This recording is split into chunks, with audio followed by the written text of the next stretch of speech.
산속의 지장보살 상기단이라면 조난이나 사고가 따르기 마련이다. 제가 이야기할 때는 대개 단어를 사용 안 했습니다.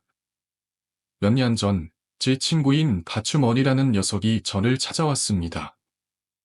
가추머리는 저보다 한참 상급자로 외국산을 올려도 될 만큼 훌륭한 사람입니다. 하지만 한동안 만나지 못했었죠. 그러던 어느 날, 갑자기 가추머리가 찾아와서는 실은 오늘 너한테 할 말이 있어서 왔다고 말했습니다. 그리고 그날, 친구 셋이 산에 갔던 이야기를 들려주었죠. 가추머리와 야마모토, 그리고 다나카는 꽤 운치 있는 산에 오르기로 했습니다. 그 산을 사람들이 잘 다니지 않는 고즈넉한 곳이었고, 그곳에서 산책을 즐기는 것을 좋아하던 세 친구는 한껏 기분이 좋았습니다. 그들이 그 산을 오르던 중, 중간쯤에서 큰 놈나무를 발견했습니다. 그 놈나무는 이상하게도 중간에서 뚝 끊어지고, 다시 위로 자라있는 상태였습니다. 마치 어떤 미친 자가 이 나무를 억지로 씌워놓은 듯한 모습이었죠.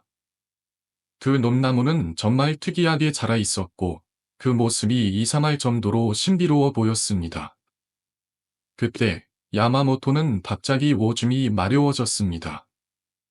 등산을 하다 보면 화장실이 없기 때문에 그는 그 큰 나무 뒤로 가서 이를 보게 되었죠.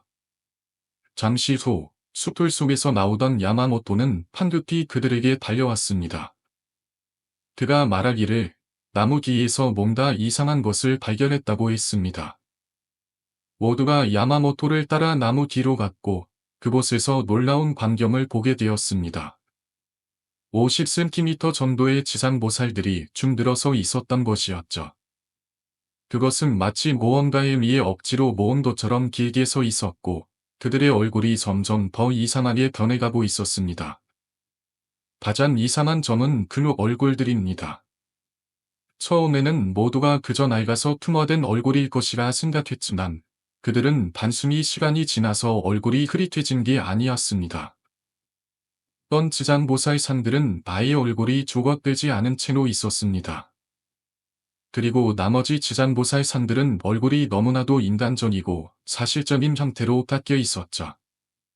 그 모습은 분명히 보통의 지장보살과는 달랐습니다. 그 얼굴들은 마치 살아있는 사람처럼 느껴졌고 기이한 느낌을 주었습니다. 왜 이런 것들이 이곳에 있는지, 누군가가 만든 것인지 아니면 이 산에 오래전부터 존재한 것인지 알 수 없었습니다. 하지만 그들은 어쩔 수 없이 합장하며 그 자리를 떠났습니다. 이후 즐겁게 산을 내려오고 술 한 잔을 하며 헤어졌습니다. 그러나 그 이후 야마모토는 갑자기 홀로 산에 떠나버렸습니다. 보통은 가츠머리나 다나카와 함께 떠나곤 했지만 그날만큼은 아무에게도 말하지 않고 혼자 떠난 것이었습니다. 그가 떠난 뒤 얼마 지나지 않아 산에서 미끄러져 떨어져 사망하게 된 것입니다. 머리와 다나카는 그 소식을 듣고 큰 충격을 받았고 왜 아무 말 없이 떠났는지 그 이유를 알 수 없어서 더욱 슬퍼했습니다. 그로소 시간이 지나고 1년이 지난 소 다시 그 산에 오르게 되었습니다.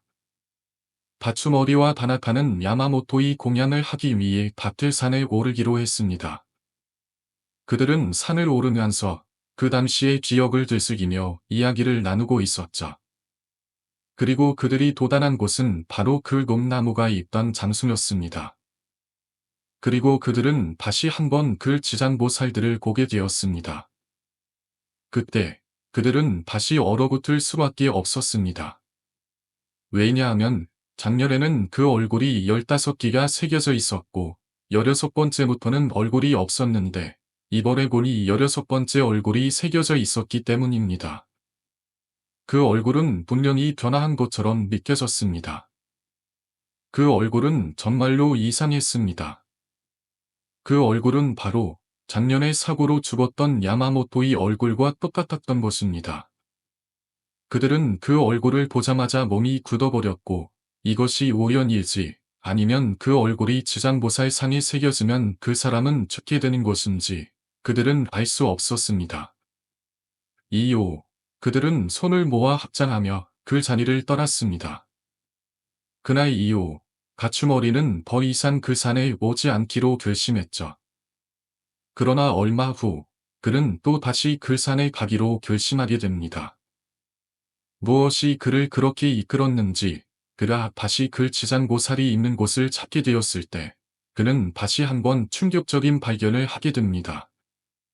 1월에는 그 얼굴이 17번째까지 새겨져 있었고 그 얼굴은 바나카의 얼굴이었죠. 그 얼굴이 바나카와 너무 똑같아 보여 가츠머리는 더 이상 그 자리에 있을 수 없었습니다. 그는 두려움에 휩싸여 그곳을 떠나기로 결심했죠. 그리고 가츠머리는 제게 찾아와 이렇게 말했습니다. 너는 절대로 그곳에 가지 말아야 한다. 그는 후 그 자리를 떠나왔습니다. 그가 떠난 후 저는 이미 그가 말하는 지장보살들이 있는 곳을 대략 알고 있었습니다. 그곳은 이미 전혀 다른 의미를 가지게 된 곳이었습니다. 그들은 그곳에 모여 있었고 그 얼굴들은 여전히 우리를 지켜보고 있는 것 같았습니다. 산은 그 자체로 사랑을 실험하는 곳이다.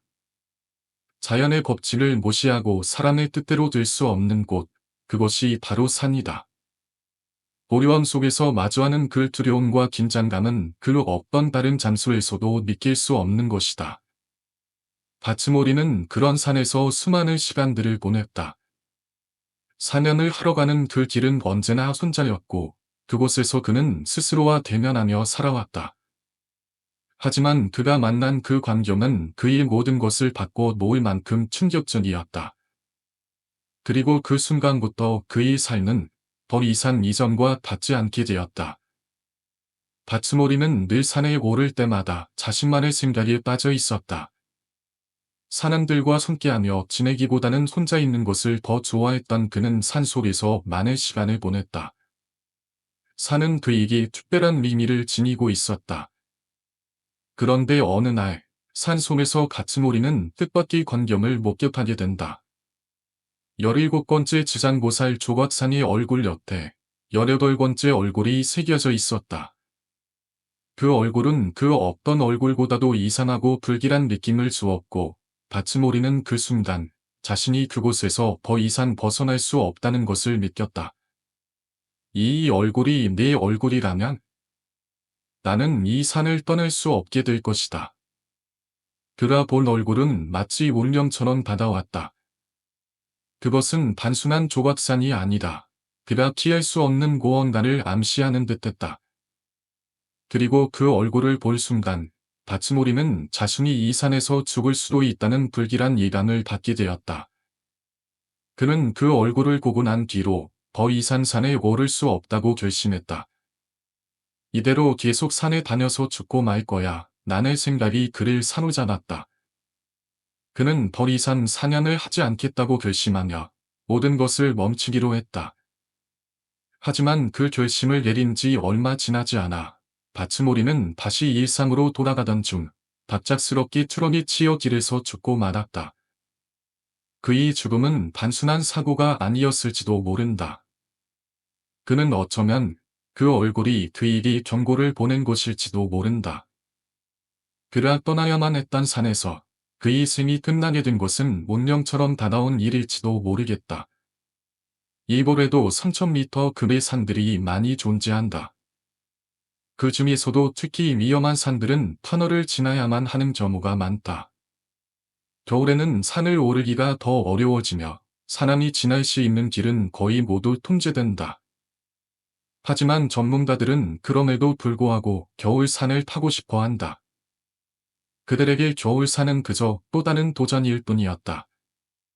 그래서 두 명의 남자, 사사키와 다나카는 그런 방법을 이용해 겨울산에 올라다니기로 했다. 그날은 날씨도 맑고 기분 좋은 날이었다. 겨울산의 날씨는 언제나 급변할 수 있기 때문에 그들은 이 기회를 놓치지 않으려고 했다. 두 사람은 터널을 지나 등산로에 도달한 후 잠시 쉬어가기로 했다. 그때 다나카는 갑자기 화장실이 가고 싶다고 말했다. 사사키는 그를 기다리며 담배를 피우고 있었다.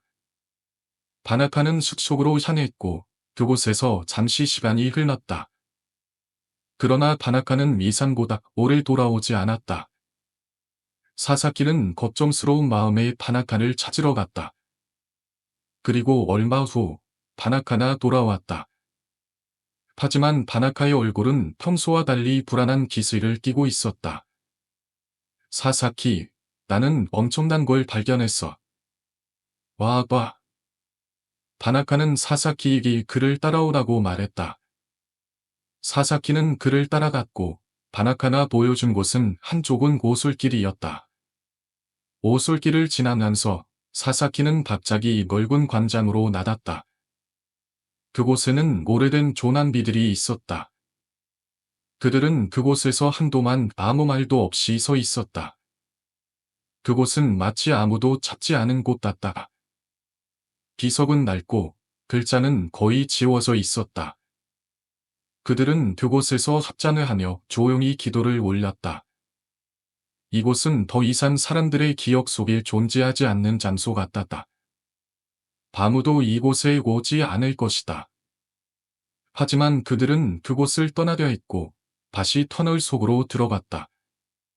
겨울의 터널은 미끄러웠고 사사키와 바나카는 아이젠을 착용한 채 걸었다. 사사키가 앞서 걷고 있었고 바나카는 뒤따랐다. 그러나 점점 바나카의 발소리가 멀어지기 시작했다. 사사키는 걱정스러운 마음이 길을 돌아보았다. 바나카, 왜 이렇게 늦어? 사사키는 불안한 마음으로 물었지만 바나카는 대답하지 않았다. 사사키는 조금 더 걷다가 바나카의 라이트가 멀어지는 것을 보았다. 바나카, 괜찮아. 사사키는 다시 길을 돌아보았다. 그러나 바나카는 미안해. 상태가 안 좋다. 먼저 가, 라고 말했다. 사사키는 바나카의 말에 걱정하면서도 다시 길을 걸어갔다. 하지만 그의 불안감은 점점 커져만 갔다. 바나카는 여전히 뒤따르지 않았다. 결국 사사키는 잠시 멈춰서 바나카를 기다리기로 했다. 몇 분 후, 바나카는 겨우 따라왔다. 그러나 바나카는 무릎을 꿇고 있었다. 사사키는 바나나서 물었다. 바나카, 괜찮아. 그 순간, 바나카의 대나 맞게 엎드려 있는 한 사람이 있었다. 사사키는 놀라서 물었다. 누구야? 왜 이런 곳에 있어? 그 순간, 바나카는 갑자기 뒤를 돌아보며 달리기 시작했다. 사사키는 바나카를 쫓아갔지만, 그가 본 것은 더 끔찍한 장면이었다. 엎드려 있는 사람은 발이 도분이 없었다.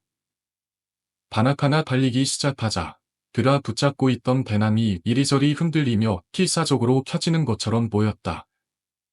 사사키는 그 광경을 보고 놀라면서도 더 이상 그를 놓칠 수 없다고 생각했다. 그는 재빨리 바나카를 쫓아 터널을 향해 달려갔다. 눈앞에 보이는 터널의 출구가 가까워지자 바나카는 결국 지쳐 쓰러졌다. 그의 얼굴은 창백하고 숨은 바쁘게 미치고 있었다. 바나카, 나도 그를 이상한 걸 봤어. 빨리 기호를 차려서 밖으로 나가자. 마귀를 쫓아내는 방법을 찾아야 해. 사사키는 간절한 마음으로 바나카에게 다가갔다. 하지만 바나카는 힘없이 고개를 저었다. 그럴 필요가 있을까? 바나카는 힘겨운 목소리로 말했다. 그게 정말 도움이 될까? 사사키, 그는 고개를 떨구며 이어서 말했다. 그것보다 반대편이 더 나을지도 몰라. 내가 봤을 땐 그리 아니라면 이곳을 떠날 수 없을 것 같다. 사사키는 바나카의 말에 조금 더 끌려들며 물었다. 반대편, 바나카는 힘겹게 일어나며 설명을 이어갔다. 나도 그 순간 너무 무서워서 계속 터널을 달렸어. 그런데 터널을 나오기 직전에 뭔가 가벼워졌다는 느낌이 들었어. 그리고 그 순간 고마워라는 소리가 들렸어. 분명 극위령비 있는 곳에서 누군가 계속 기다리고 있었을 거야. 돌아가고 싶었던 거지. 그 형이 나쁜 짓을 하려고 했던 게 아니다. 그냥 돌아가고 싶었을 뿐이라고 생각해. 그래서 그가 우리를 그곳으로 불렀던 거야. 사사키는 그 말을 들으며 잠시 생각에 잠겼다. 두 사람은 결국 그 결정에 따라 산에 내려가기로 했다. 그들은 아무런 말 없이 산을 내려갔고 그들이 떠나기 전에 고요함과 두려움은 더욱 깊어만 갔다. 여러분, 일본의 산에는 많은 괴담이 존재합니다. 특히 산에서 일어나는 이상한 사건들은 항상 사람들을 두렵게 만듭니다. 사사키가 다시 말을 꺼냈다. 일본은 독특한 산나라입니다. 그 중심에 있는 일본 알토스 지역은 바다의 바람과 산의 기후가 서로 맞물려 복잡한 날씨를 만들어냅니다.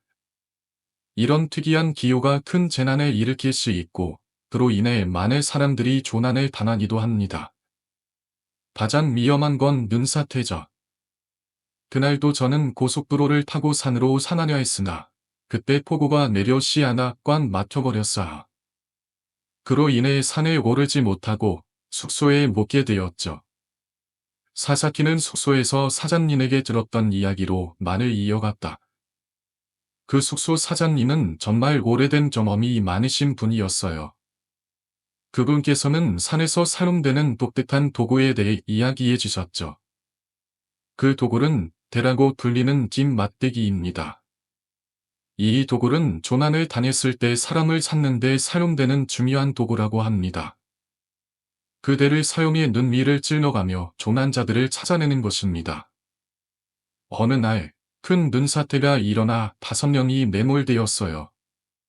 그 당시 다른 지역에서도 사고가 있었기 때문에 경찰들이 모두 그쪽으로 가버렸고, 지역 주민들이 구조 활동을 하게 되었죠.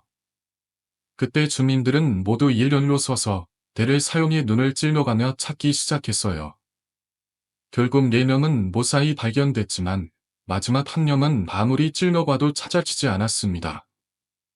그때 사장님이 말하기에 루트에서 벗어난 바위 쪽이 신경 쓰였다고 했어요. 그곳에서 몇 번 찔러본 끝에 결국 발견했지만 그 사람은 이미 죽고 말았죠. 사장님은 그 사건을 이야기하며 한숨을 쉬었다. 그때는 정말 소외가 남았어요. 그 사람을 찾을 때 내가 너무 서두른 나머지 그 사람의 상처를 더 심하게 만들었던 것 같아서요. 그 후로는 그 도구를 사용할 때 더욱 신중해졌어요. 사사키는 이 이야기를 들으며 고개를 끄덕였다. 그 후로 몇 년이 지난 후 사장님은 한 손님을 데리고 산을 오르게 되었어요. 그때는 날씨도 좋았고 모든 게 순조로웠죠.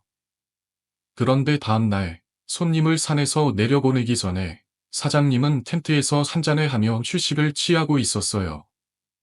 그때 갑자기 발자국 소리가 들렸죠. 평소와 다른 소리였어요. 보통 사람이라면 땅에서 들릴 소리가 이상하게도 그보다 높은 곳에서 들렸고 소리가 점점 받아오는 것 같았습니다. 사사키는 그 이야기를 마치고 잠시 말을 멈췄다. 그리고 금소 사장님은 텐트 안에서 무언가를 느꼈다고 해요. 불길한 기운이 점점 더 강해졌다고 말이죠. 이 이야기는 그 이후로도 사람들에게 전해지며 산속에서 일어난 기묘한 일들은 여전히 그곳을 찾는 사람들을 두렵게 만들고 있다. 산속에서 살아남은 사람들은 그곳에서 겪었던 일들을 아무리 설명해도 그 두려움은 결코 완전히 사라지지 않는다고 말한다. 바나카나 갑자기 터널을 빠져나가려고 뛰기 시작했습니다. 그의 발걸음이 점점 더 빨라지자 그의 배낭이 이리저리 흔들리며 격렬하게 흔들리고 마치 그가 무엇인가에 쫓기고 있는 듯 보였습니다. 사키도 그를 따라잡으려고 뛰기 시작했습니다. 두 사람은 한치의 망설임도 없이 터널을 빠져나가려고 했고 그들은 점점 터널 입구가 보이기 시작했습니다.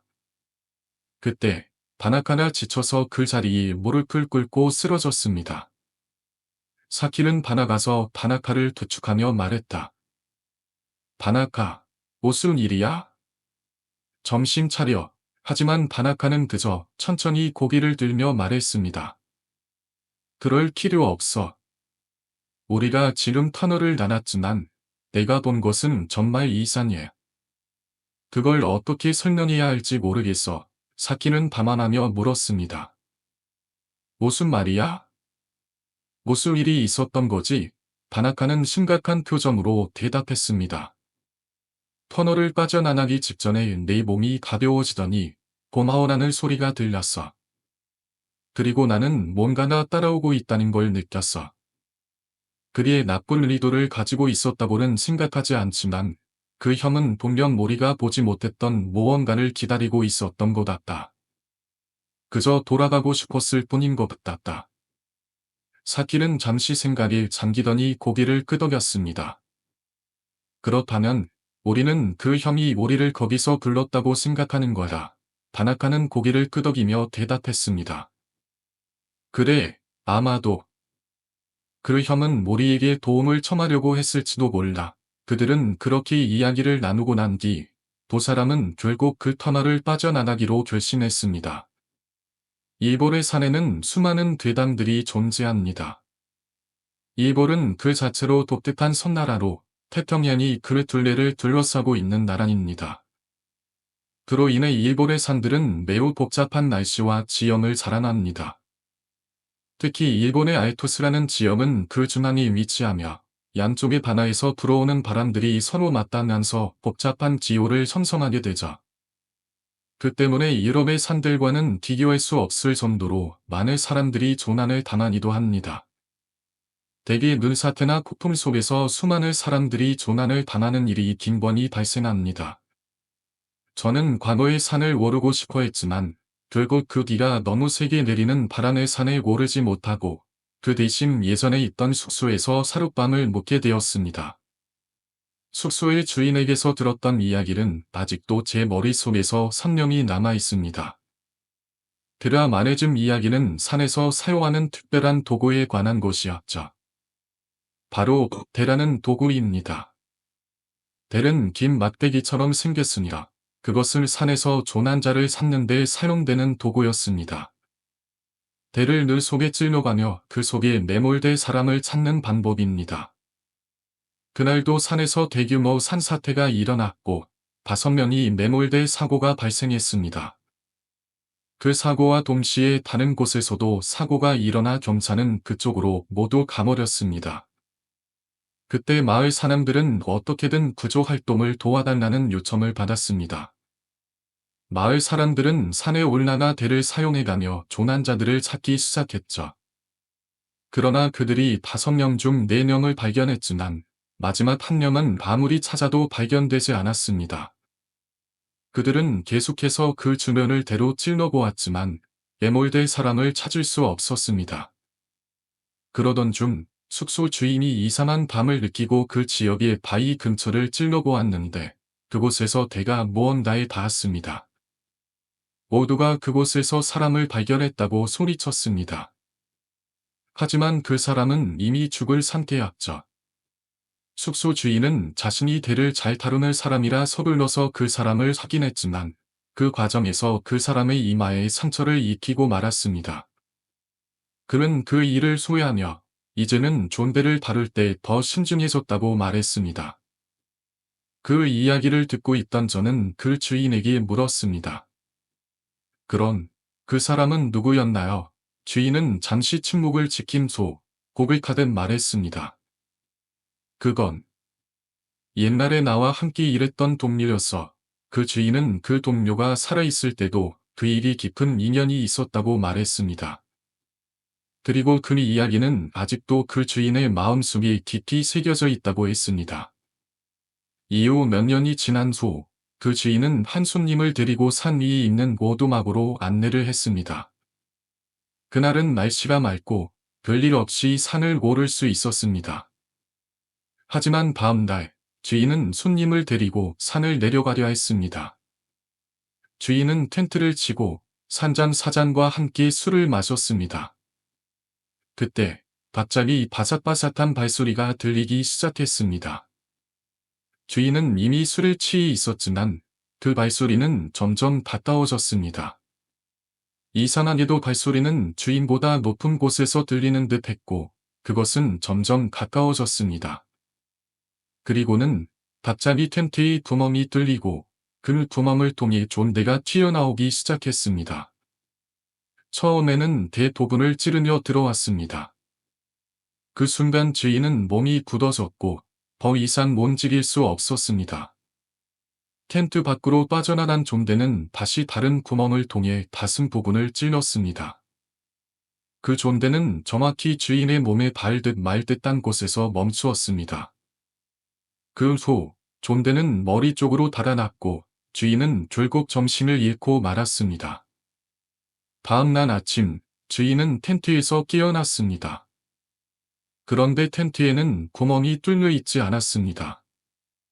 그저 꿈이라 생각했지만 몸에는 피가 흘러나오고 있었습니다. 그리고 사장님이 말했습니다. 너는 그때 가위에 눌렸던 거다.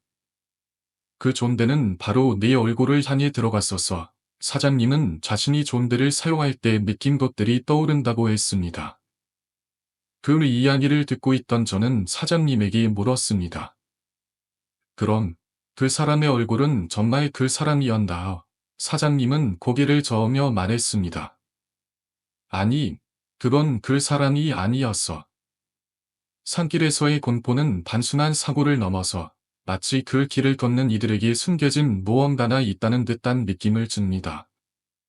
그곳에서는 수많은 사람들이 다쳤고 때로는 목숨을 잃기도 했습니다. 그 산길은 너무 좁고 급경사의 절벽이 길을 따라 이어져 있어서 사고가 일어날 위험이 항상 존재했습니다. 그런 위험한 장소에서 교코 씨는 자신이 들은 이야기들을 믿지 않았습니다. 그저 미디어나 사람들의 과장된 이야기라고 생각했죠.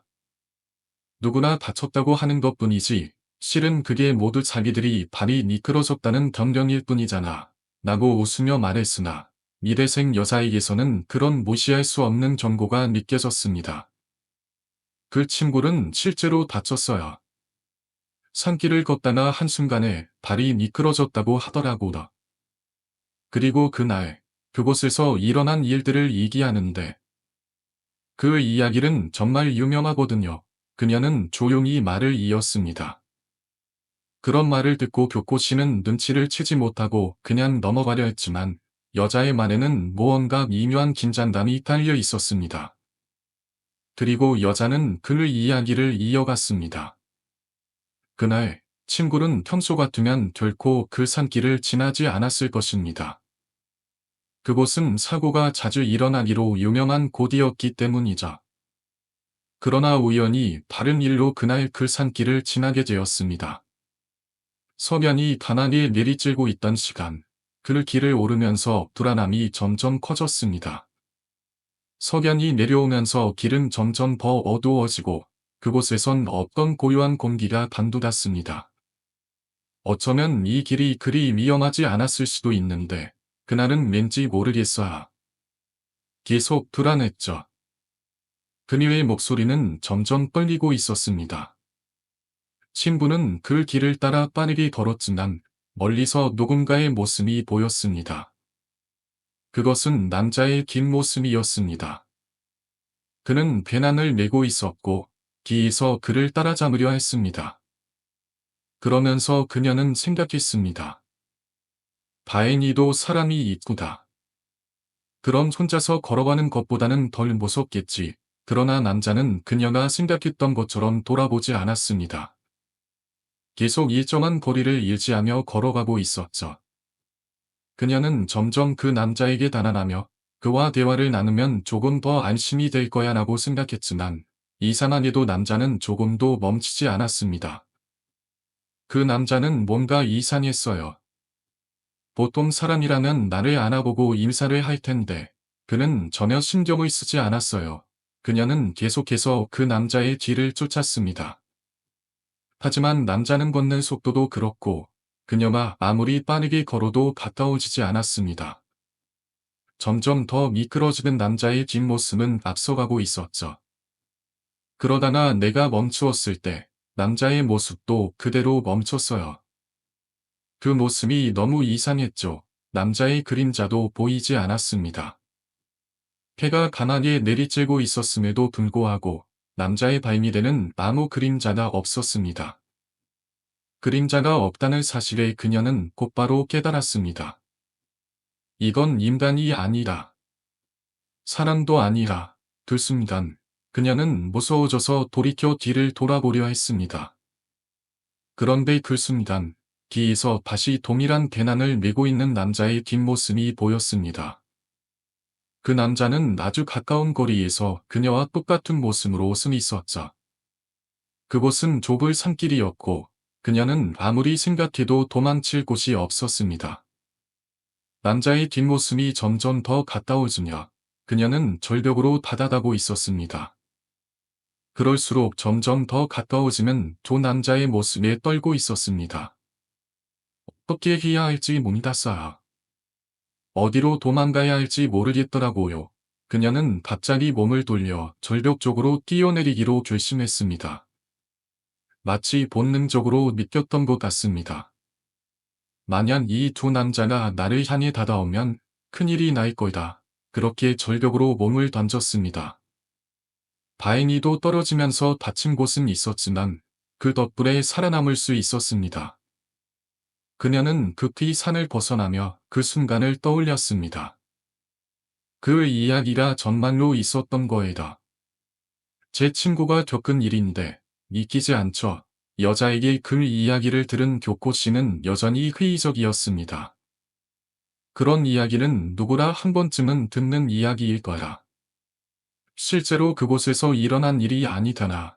그러나 여자에게는 그 이야기가 전혀 다른 의미로 다가왔습니다. 그리고 두 사람은 결국 그 산으로 직접 가보기로 했습니다. 교코 씨는 자전거를 빌리고 둘은 떨어지는 곡이라는 곳으로 향했습니다. 정말 그런 일이 일어난 곳이라니 신기한데. 교코 씨는 산에 도착하면서 단판에 적힌 출입 금지, 위험이라는 문구를 보았습니다. 다쳤다는 사람들이 많겠구나. 라고 생각하며 산길을 올라갔습니다. 어두워져 가는 산에서의 분위기는 점점 무서워졌습니다. 찬바람이 들어오면서 점점 더 음산한 느낌을 주었죠. 그러나 미대생 여자는 여기서는 절대 가면 안 돼요. 라고 말하며 떨고 있었습니다. 여기라면 정말 무서운 일이 생길 거이다. 교코 씨는 조금 더 올라가다가 그만큼 자신이 이상한 기분에 킥사여짐을 느꼈습니다. 산길을 오르면서 느껴지는 그 공기, 그리고 주변에서 들려오는 불쾌한 소음들이 계속해서 그를 괴롭혔습니다. 여자아이의 경고를 들었을 때 처음엔 그저 기분 탓일 거라 생각했지만 이제는 조금씩 그의 마음이 불안해져 갔습니다. 그는 계속해서 올라갔습니다. 좁고 가파른 산길을 걸으며 주변을 둘러봤지만 그 누구도 보이지 않았습니다. 온갖 감각이 예민해지면서 교코 씨는 자신이 누군가에게 지켜보고 있다는 느낌을 받기 시작했습니다. 그 순간 다시 한번 뒤에서 들려오는 여자아이의 목소리가 그의 귀를 간지럽혔습니다. 조심하세요. 정말 위험이다. 여기서는 무서운 것들이 나오니까. 그의 발걸음은 조금 더 빨라졌습니다. 여자아이의 말을 무시하면서 그는 더욱 급하게 산을 오르기 시작했습니다. 한참을 오르다 보니 드디어 그가 기다리던 트인 장소가 보였습니다. 눈앞에 펼쳐진 풍경은 정말 아름다웠습니다. 주변은 고요하고 멀리서 보이는 산의 모습은 마치 그림처럼 평화로워 보였습니다. 교코 씨는 잠시 멈춰서 숨을 고르며 멀리 보이는 산 아래로 시선을 두었습니다. 그러나 그 순간 그의 눈에 띈 것은 여전히 그 자리에 서 있는 여자아이였습니다. 그 아이는 여전히 그 자리에서 떨고 있었습니다. 교코 씨는 그 모습을 보고 손을 흔들며 인사를 했습니다. 여자아이도 손을 흔들며 응답했지만 그때부터 뭔가 이상한 느낌이 들기 시작했습니다. 교코 씨는 여전히 그 아이에게서 불길한 느낌을 떨쳐낼 수 없었습니다. 그가 다시 뒤를 돌아가려고 했을 때 갑자기 여자아이의 목소리가 울려 퍼졌습니다. 위험해요. 조심하세요. 그 순간 교코 씨는 눈앞에서 갑자기 발소리가 들려오기 시작했습니다. 파닥파닥 파닥. 빠르게 다가오는 발소리와 함께 그 소리의 주인공이 나타났습니다. 중년의 여성, 머리카락이 흩날리며 산에서 내려오는 그녀의 모습은 마치 분노에 찬 형상처럼 보였습니다. 그 여성은 마치 교코 씨를 향해 달려오는 듯한 모습이었고 그의 심장은 미친 듯이 뛰기 시작했습니다. 교코 씨는 그 자리를 벗어나려고 했지만 발이 미끄러져 바다리에 넘어졌습니다. 울타리가 약해 중심을 잃고 거의 절벽 아래로 떨어질 뻔했지만 필사적으로 울타리를 잡고 갈심이 중심을 잡았습니다. 여성은 가까워지며 교코 씨의 어깨를 확 잡았습니다. 당신 뭐 하고 있는 거야? 그녀의 목소리는 그저 화가 나 있었지만 그 속에 걱정하는 표정도 섞여 있었습니다. 교코 씨는 그 표정을 보고 한숨을 내쉬며 사라져가는 공포감을 조금이라도 누그러뜨리려고 했습니다. 여성은 자신이 이 산의 주인임을 밝혔고 교코 씨에게 경고의 말을 전했습니다. 이 산에 들어오는 사람들은 너무 많아서 가끔 이런 일이 다 있으니 조심해 주세요. 그 말에 교코 씨는 감사의 뜻을 전하며 돌아가려고 했습니다. 그러나 돌아보니 여자아이의 모습이 보였습니다. 그 아이는 이제 완전히 다른 모습을 보였고 웃음을 터뜨리며 다가왔습니다. 그 웃음은 교코 씨를 오싹하게 만들었고 그 순간 그 모든 게 이상하다는 걸 깨달았습니다. 여성은 그녀를 보고 깜짝 놀라며 당신 대체 뭐 하는 거야? 저게 정말 안 좋은 거야 라며 급하게 도망치기 시작했습니다. 교코 씨는 그 여성을 쫓으며 뒤에서 들려오는 모순소리와 함께 그 아이의 목소리를 들었습니다. 언니, 기다려요. 지금 가요. 교코 씨는 무서운 기보를 떨칠 수 없었지만 도망가는 여성을 놓치지 않으려고 필사적으로 산길을 올라갔습니다. 수차례 발이 미끄러지기도 했지만 그는 어찌됐든 여성의 뒤를 따라갔습니다. 급히 산을 내려가는 중 교코 씨는 뒤에서 들려오는 웃음소리와 그 아이의 목소리에 더욱 두려움이 커졌습니다. 그들이 내려가던 내리막길이 점차 탐지가 되자 여성은 갑자기 속도를 늦추며 말했습니다. 이제 괜찮아. 이 산에서는 무서운 곳들이 오르막에서만 나와. 교코 씨는 조금 안심했지만 그 순간 뒤에서 또다시 발소리와 함께 언니, 기다려. 지금 가요. 라는 목소리가 들려왔습니다. 교코 씨는 다시 한번 마음을 놓지 못하고 여성을 쫓아갔습니다. 교코 씨는 그날 밤 집으로 돌아가면서도 그 경험이 계속 머릿속을 떠나지 않았다. 아마도 그 순간의 공포와 불안이 그에게 깊이 각인되었기 때문일 것이다. 집에 돌아온 후에도 그는 남편과의 대화에서 나온 이야기를 계속해서 되새겼다. 과연 그 산에 숨어 있는 것이 무엇이었을까? 그 산에서 일어난 일들은 모두 우연이었을까? 아니면 정말로 다른 차원의 존재가 그곳에 숨어 있었던 것일까? 산을 내려오는 동안 교코 씨는 발걸음이 빨라질수록 점점 더 혼란스러워졌고 끊임없이 그녀의 뒤에서 들려오는 기다려 주세요라는 목소리가 점점 더 가까워짐을 느꼈다. 그 목소리는 점점 더 기이하게 변했고 웃음소리도 섞여 있었다. 그녀의 등 뒤에서 계속해서 따라오는 그 목소리와 웃음은 마치 무언가가 그녀를 조롱하는 듯한 느낌을 주었다. 발이 미끄러질 때마다 교코 씨는 더 이상 힘을 낼 수 없었지만 죽음의 벼랑 끝에 다다른 듯한 그 순간 그녀는 필사적으로 그 여자를 추격했다. 내리막길을 달리며 몇 번이고 넘어질 뻔했고 손과 발의 상처가 가득해졌다. 그럼에도 불구하고 그녀는 다시는 돌아가지 않겠다는 생각에 더욱 속도를 낸다. 그때마다 들려오는 기다려 주세요라는 말은 그녀를 더욱 공포에 빠뜨리며 동시에 그녀가 그 길을 맞이해야 한다는 강박담처럼 들렸다. 교코 씨는 그 소리가 점점 멀어지기를 바랐지만 소리는 끝없이 계속해서 따라갔다. 마치 그 소리가 그녀의 존재를 끝까지 추적하고 있는 것처럼. 겨우 산을 내려와 숨을 고르며 교코 씨는 그 중년 여성에게 이젠 괜찮다. 이제 산을 다 내려왔으니까 끝난 거야. 라는 말을 들었다. 그 말이 들리자 교코 씨는 겨우 일어설 수 있었다. 그러나 그가 넘어진 자국과 흩어진 상처들, 그리고 그 여자의 목소리가 여전히 그의 귀에 맴돌았다. 교코 씨는 그 순간 모든 것이 끝났다고 생각했지만 한편으로는 여전히 그 경험이 마치 꿈만 같았다. 그 여성은 산을 내려오면 괜찮아 라고 말하며 더 이상 그가 무엇을 물어도 대답하지 않았다. 이젠 돌아가요.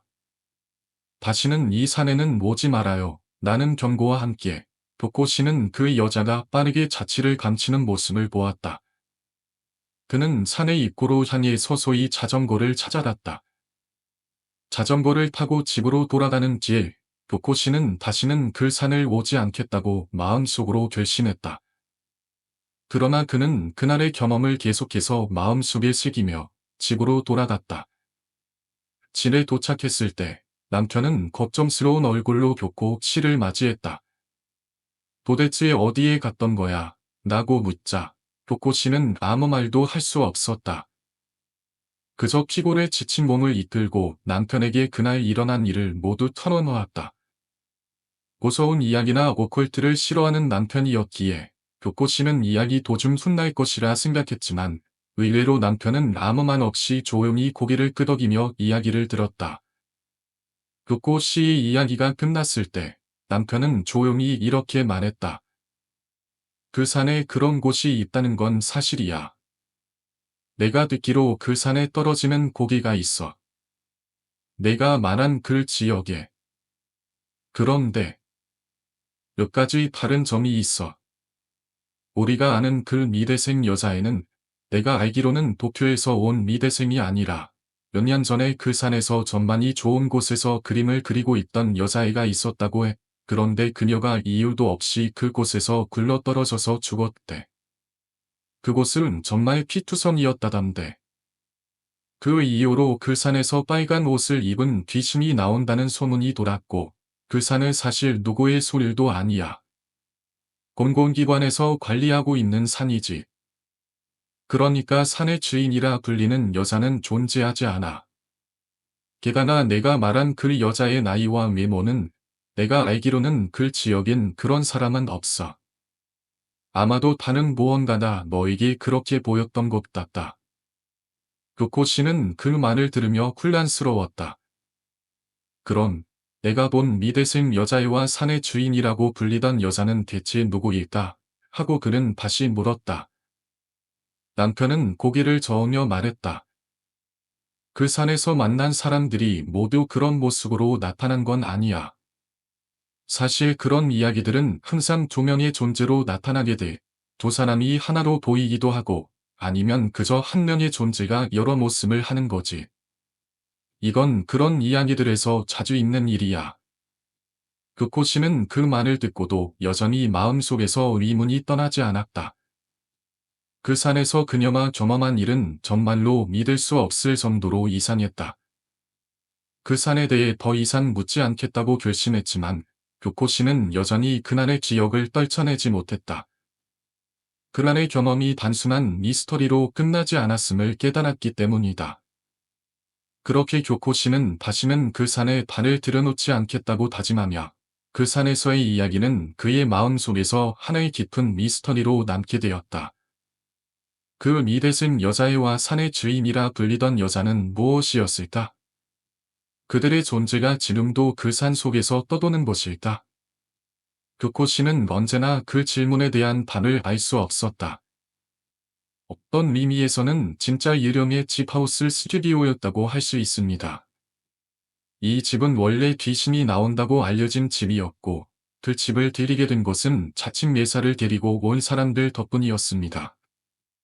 그들은 촬영을 위해 이 유령의 집을 선택했지만 그 집은 단순히 유령의 집이라는 이름만이 아닌 정말로 귀신이 나오는 곳으로 알려져 있었습니다. 그러던 중 촬영을 위해 집의 관리인에게 열쇠를 드리게 되면서 이야기가 시작되었습니다.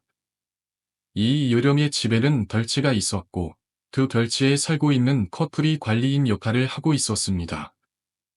그들은 매우 독특한 분위기를 자아냈습니다. 남자는 밝고 여자는 지나치게 어두운 성격을 가진 사람이었죠.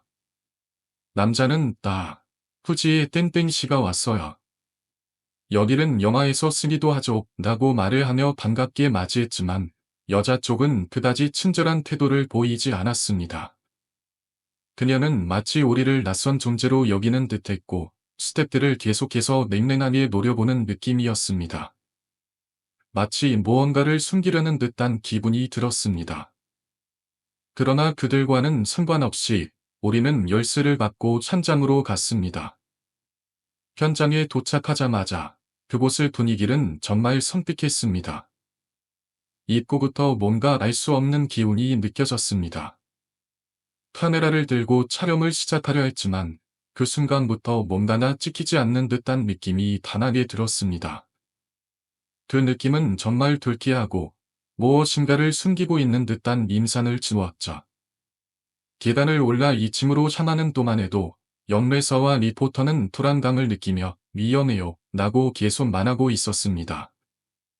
그들의 말대로 2층에 도달하자 그곳은 더 이상 말로 표현할 수 없는 공포감을 주는 장소였습니다. 습도가 높고 압박감이 느껴지는 그 공간은 불빛이 거의 없었고 겨우 보이는 벽에는 사람 얼굴 같아 보이는 얼룩들이 가득했습니다. 그 얼룩들은 더욱 공포를 자아냈습니다. 영매사 리포터는 패닉 상태에 빠지며 여기 할아버지 귀신이 있어요. 뼛속까지 전해져 오네요. 라고 말했습니다. 카메라는 그때를 찍고 있었고 그 순간 뒤에서 갑자기 저기요 라는 목소리가 들렸습니다. 그 목소리는 아까 그 관리인이었죠. 관리인은 모리를 끌고 가서 여기 조명을 좀 더 이렇게 하고 각도를 바꿔야 해요 라고 참견을 시작했습니다. 그것이 점점 불쾌해졌고 결국 우리는 관리인에게 그만 좀 해주세요. 우리는 시간당으로 집을 빌리고 있고 시간이 더 걸리면 예산이 더 들어가니까 더 이상 참견하지 말고 좀 저리 가주세요 라고 말했습니다.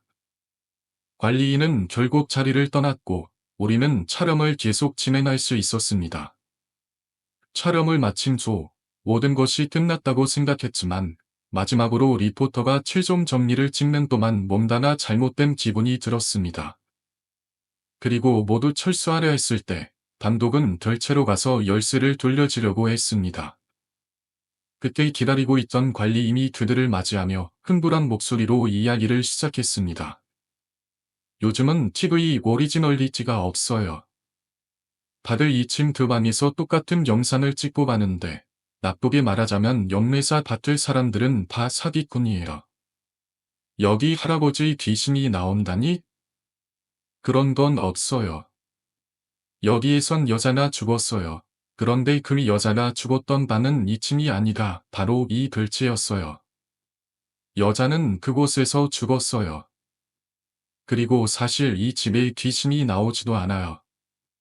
이 말을 들은 감독과 스태프들은 조금 혼란스러워졌습니다. 그들은 관리인이 말하는 내용이 사실인지 아닌지 알 수 없었지만 그 이야기에는 이상한 점이 있었습니다. 무엇인가 잘못된 느낌이 들었습니다.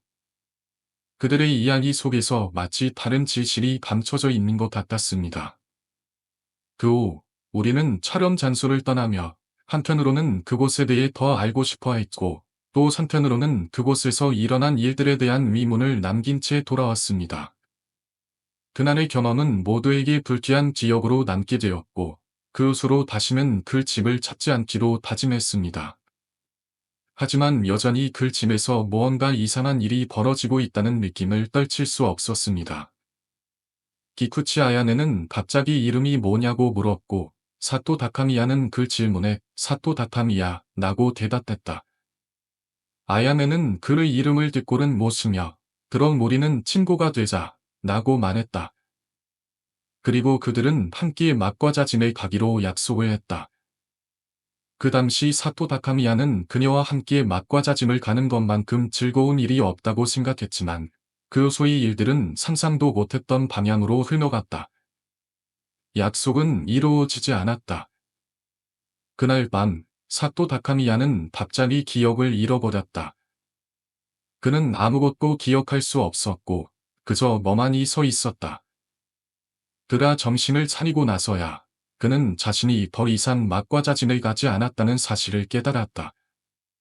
그런데 그 이후로 아야네는 나타나지 않았다. 마치 그 존재가 아예 없었던 것처럼 그녀와의 모든 기억이 사라진 것 같다. 하지만 사토 다타미야는 그 사건을 잊지 못했다. 그녀가 나타났던 그 집이 기억 속에 남아 있었고 그 집에 대한 궁금증이 점점 더 커졌다. 그래서 그는 결국 소장의 명령을 따라 그 집을 다시 방문하게 되었다. 그러나 그 집에서 그는 더 이상 아야네를 찾을 수 없었다. 집은 여전히 음산하게 조용했으며 아무런 흔적도 없었다. 소장은 그 집에서 일어난 일들을 설명하기 시작했다. 이 집은 아주 오래된 집이야. 예전에는 많은 사람들이 여기에서 살았지만 지금은 아무도 살지 않는다. 그러나 사토 다타미야는 그 말이 별로 위로가 되지 않았다. 그는 자신이 본 그 여자의 모습, 그리고 그 여자가 말한 친구가 되자 몇 말이 계속 떠올랐다. 이제 사토 다카미야는 그 집과 아야네에 대해 더 많은 것을 알고 싶어졌다. 그는 결국 어머니에게 전화를 걸어 과거에 대한 기억을 물어보았다. 어머니는 처음에는 당황했지만 사토 다카미야가 말하는 내용이 사실임을 인정했다.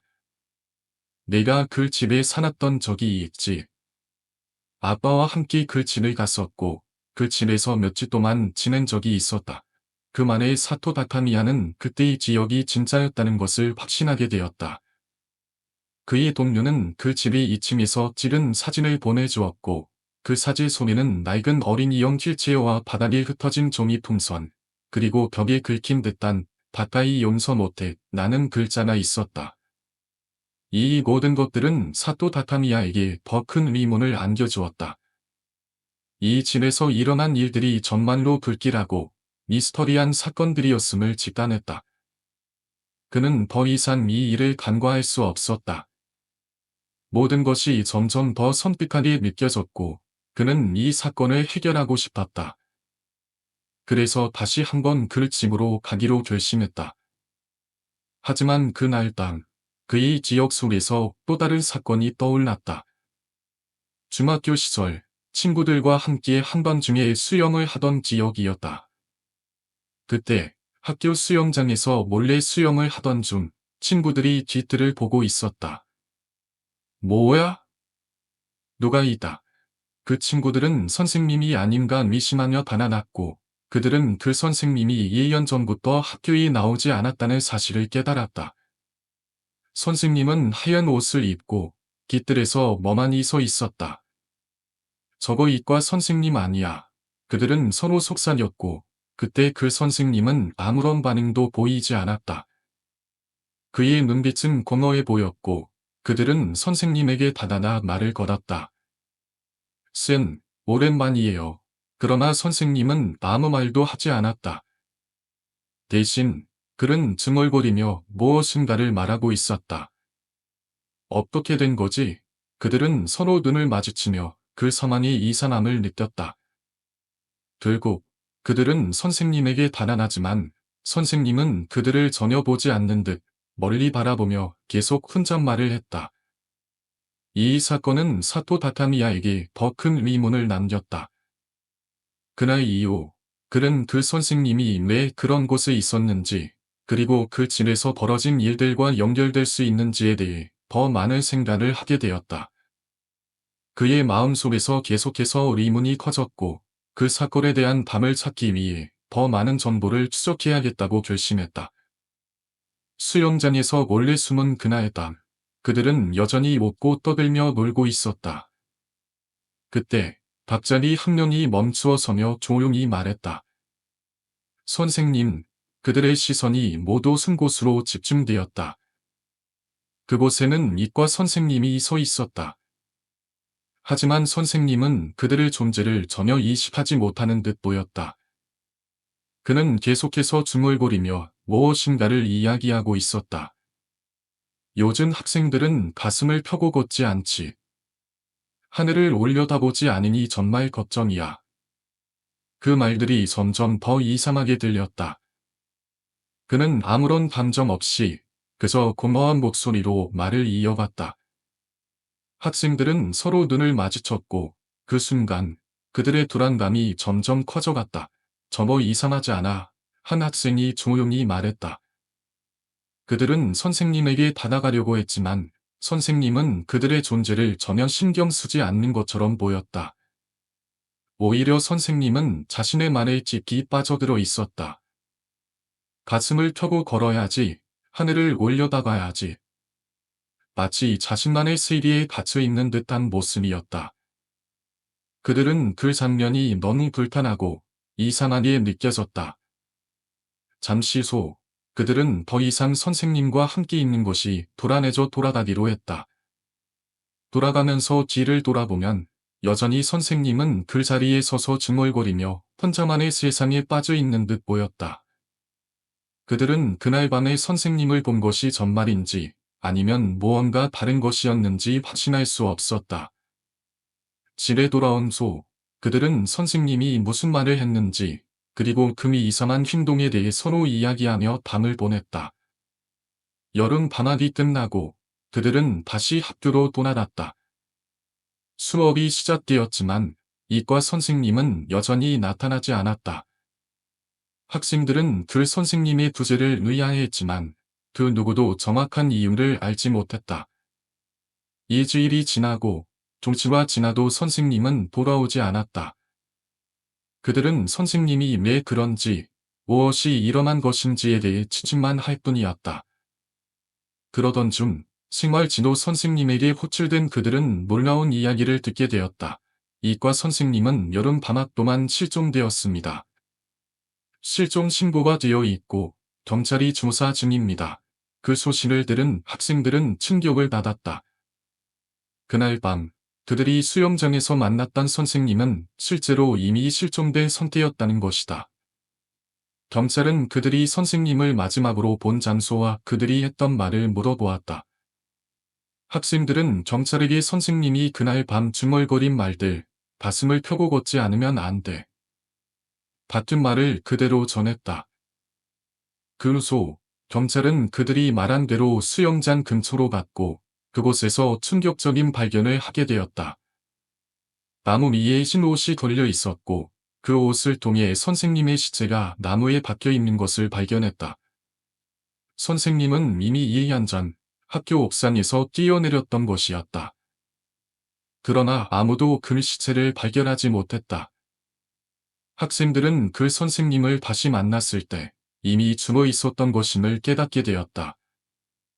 그들이 수영장에서 본 선생님은 아마도 금수일쯤으로 나타난 예령일지도 모른다는 생각이 들었다.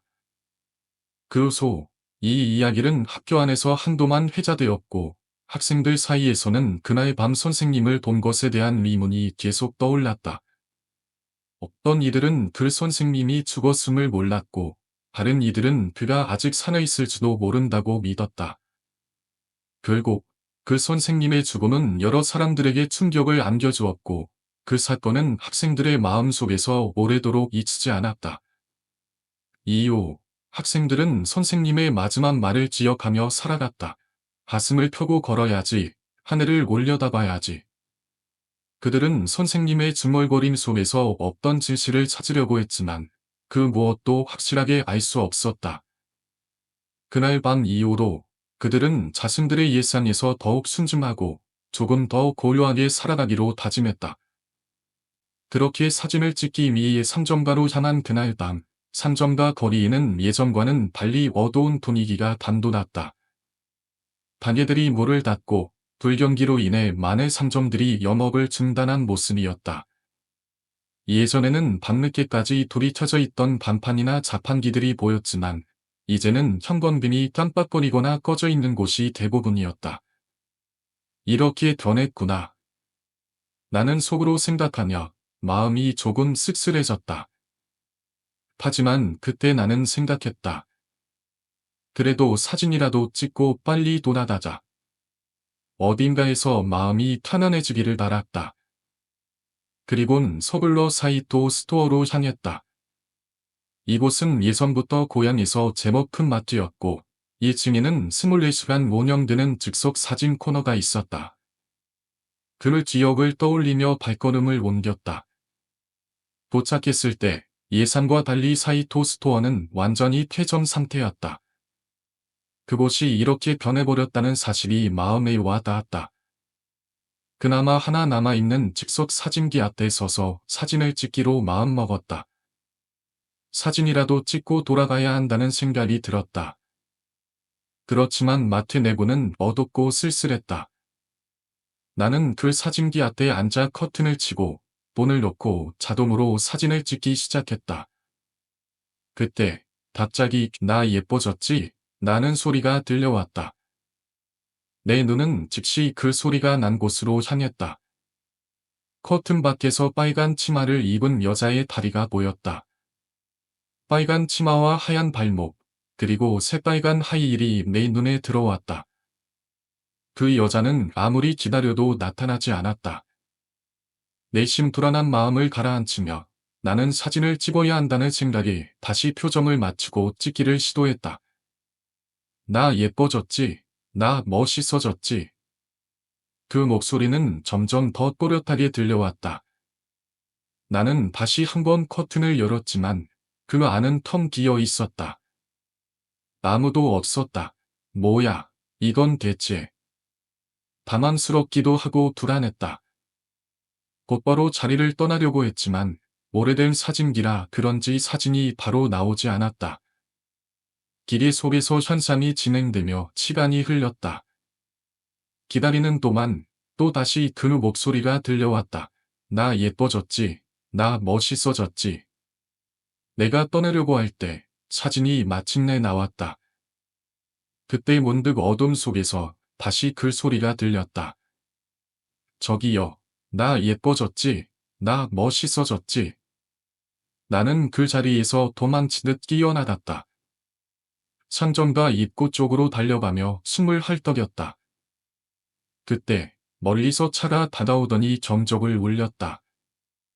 그 차가 가까워지자 나는 그것이 예전 중학교 시절 친했던 친구라는 것을 알아차렸다. "너야. 오랜만이다." 나는 안도의 한숨을 내쉬며 친구에게 다가갔다. "응, 도쿄에서 왔어. 여기도 많이 변했네." 우리는 그저 묵묵히 지나간 옛 이야기를 나누며 웃었다. 그러나 친구는 갑자기 "사이토 스토어도 망했잖아." 라고 말했다. 나는 그 말에 깜짝 놀라며 물었다. "망했어? 왜?" 친구는 곧이어 말하기 시작했다. "이거 엄청난 일이 있었다고. 뉴스에도 나왔거든." "너 모르지?" 나는 아는 게 없었다. 그래서 친구는 자세히 이야기를 풀어갔다. "요시다라는 여자 기억나? 그때 우리 반에 있던 좀 뚱뚱하고 말이 없던 그 여자 말이야. 요시다는 사이토 타라는 사람과 결혼했는데 사이토가 요시다에게 엄청나게 심한 말을 했대. 너도 알잖아. 돼지 같아라거나 거울도 안 보고 살아. 이런 말들. 그게 원인이라서 요시다는 정신적으로 망가지고 한동안 집에 틀어박혀 있었어. 그러나 1년 후 여름날, 낮에 갑자기 사이토 스토어에 뛰어들어가더니 그 자리에서 자살을 했다고. 그 이야기를 듣고 나는 충격을 받았다. 그 후, 사이토 스토어는 손님들이 끊기고 결국 망해버렸다. 그곳에서 있었던 끔찍한 사건이 결국 상점가를 완전히 변화시켰다. 그게 다였구나. 나는 내심 이렇게 생각하며 고향이 이렇게 변했음을 실감했다. 이 이야기를 끝으로 나는 다시 그날의 사진을 떠올리며 한숨을 내쉬었다. 그 사진 속에 담겨진 무엇이 그토록 나를 불안하게 만들었던 걸까? 지금도 그 사진은 내 손에 남아있다. 하지만 그 사진 속 여자의 얼굴은 여전히 그 어떤 것보다 낯설고 불안하다. 사이토 상점가에서의 그날 밤, 상점들이 문을 닫고 거리가 이상하게 어두웠다. 예전에는 밤늦게까지 불빛이 떠들썩했지만 이제는 거의 모든 가게들이 문을 닫고 조용한 거리만 남아 있었다. 그러던 중 나는 그 상점가로 들어가기로 결심했다. 한동안 사진을 찍지 않았던 내가 그곳에서 사진을 찍기로 한 이유는 그저 추억을 남기고 싶었던 것뿐이었다. 결국 사이토 스토어에 도착했을 때는 예상과 달리 완전히 폐점 상태였다. 사진을 찍을 수 있는 곳이라도 있어야겠다고 생각했지만 그곳은 완전히 퇴실되어 있었고 그 자리에 혼자 서서 서탈한 마음으로 사진을 찍을 수밖에 없었다. 그때 갑자기 그 소리가 들려왔다. 나 예뻐졌지? 나는 그 소리의 출처를 찾기 위해 커튼을 열어보았지만 아무도 보이지 않았다. 그저 빨간 드레스를 입은 여자의 다리만 보였을 뿐이었다. 그 여자는 멈추지 않고 나를 계속 반복했다. 나 예뻐졌지? 나 멋있어졌지? 그 말을 반복하며 다가오는 것처럼 느껴졌지만 그녀는 나타나지 않았다. 나는 불안한 마음을 안고 사진을 찍어야겠다는 생각에 다시 사진기 앞에 앉았다. 그러나 사진이 나올 때까지 그녀의 소리는 계속 들려왔다. 나 예뻐졌지? 나 멋있어졌지? 그 목소리가 점점 더 가까워지는 듯한 느낌을 받았다. 하지만 결국 사진이 나왔을 때 나는 그 사진 속에서 본 것이 충격적이었다. 그 사진 속 인물은 내가 찍은 것이 아니라 다른 여자였고 그 여자는 새빨간 드레스를 입고 기름에 탄 채로 내 앞에 서 있었다. 나는 공포에 휩싸였고 그 자리를 벗어나기 위해 급히 상점다를 떠났다. 하지만 돌아가는 길에 나는 친구를 만났다. 오랜만에 만난 친구는 나에게 사이토 상점다에서 있었던 사건에 대해 이야기해 주었다. 기억나? 요시다라는 여자, 사이토와 결혼한 그 여자. 친구는 그 여자에 대한 이야기를 꺼냈고 나는 더 이상 들을 수 없었다. 그 이야기는 너무 충격적이었다. 그 여자, 사이토에게 학대당하다가 결국 자살을 했다는데 그의 상점가에 큰 영향을 미쳤다고. 친구의 이야기를 들은 후 나는 그 상점가에서 일어난 일이 얼마나 끔찍했는지를 깨달았다. 그 일이 사이토 스토어가 망하게 만든 원인이었고 그 사건 이후로 그곳은 아무도 단안하지 않는 곳이 되었다. 그 후에도 나는 그 상점가를 지나칠 때마다 그 여자의 목소리가 들리는 듯한 기분에 시달렸다. 그 이야기를 마친 후 나는 다시 그날 찍은 사진을 떠올렸다. 그 사진 속에서 여자의 얼굴은 여전히 낯설고 불안했다. 그리고 나는 그날 밤의 공포가 결코 나를 떠나지 않을 것임을 느꼈다. 이 이야기는 내가 알고 있는 한 라디오 방송국에서 들은 이야기였다. 그 방송국에서는 일종의 박력 시험을 하기로 했고, 그것은 요카이 쿠모노 타이라는 전통적인 이야기 모임이었다. 여러 사람이 돌아가며 무서운 이야기를 하고, 그 이야기를 듣는 동안 촛불이 하나씩 꺼져가는 형식이었다. 마지막 촛불이 꺼졌을 때 진짜 귀신이 나타난다는 이야기가 전해져 내려왔다. 그날 방송국에서는 20명이 모여 각자 5개의 무서운 이야기를 준비하고 촛불을 하나씩 꺼나가며 이야기를 진행했다. 하지만 밤이 깊어질수록 분위기는 점점 엉망이 되어갔고 결국 100번째 이야기가 끝날 즈음 마지막 촛불을 끄게 되었다. 그때는 모두가 긴장을 풀고 아무 일도 일어나지 않을 것이나 생각했지만 예기치 않은 일이 벌어졌다. 방송이 끝나고 모두가 방송국으로 돌아갈 준비를 하던 중 한 아나운서가 마지막에 준비한 이야기를 꺼내려고 했다. 그런데 이상한 일이 벌어졌다. 20명이 모였음에도 불구하고 총 100개의 이야기가 끝났음에도 불구하고 그 아나운서의 이야기만 나오지 않았다. 그 아나운서는 방황하며 왜 내 이야기가 나오지 않는 거지? 라고 말했다. 그 이야기를 듣고 방송국의 스태프들은 녹음된 음성을 확인하기 시작했다. 그런데 그 음성 속에서 아무도 알지 못하는 목소리가 들려왔다. 지난주에 죽어서 정말 힘들었어. 그 목소리는 차가운 목소리였고 죽은 사람의 고통이 느껴지는 말이었다. 녹음이 계속되면서 그 목소리는 점점 더 명확해졌다. 그 당시 그곳에 있던 사람들은 그 목소리가 누구의 것인지 알 수 없었다.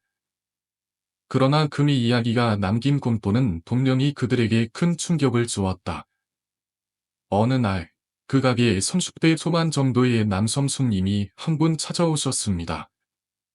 그때 저는 괴담을 마침소 그분 자리에 가서 감사 인사를 하고 잠시 앉아 이야기를 나누었죠. 대화가 자연스럽게 이어지면서 평소엔 어떤 일을 하고 계십니까? 라고 물어보았습니다. 그 남성은 조용히 대답했습니다. 실은 나는 소설을 쓰고 있어요. 소설가이시군요. 어떤 소설을 쓰시나요? 라고 다시 물었죠. 여러 장르를 써왔는데 최근에는 공포소설을 쓰기 시작했어요. 그 남성은 이어서 이렇게 말했습니다. 그래서 이 라리가 어떤 곳인지 궁금해서 오늘 와봤어요. 공포소설을 쓰신다고요? 그럼 선생님도 그런 체험을 하신 적이 있나요? 저는 호기심에 물어봤습니다. 그 남성은 잠시 생각에 잠기더니 아니요. 저는 그런 것 전혀 경험한 적이 없어요. 하지만 한 번 정말 이상한 체험을 한 적이 있습니다. 라고 말했습니다. 그리고 그가 시작한 이야기는 이렇게 이어졌습니다.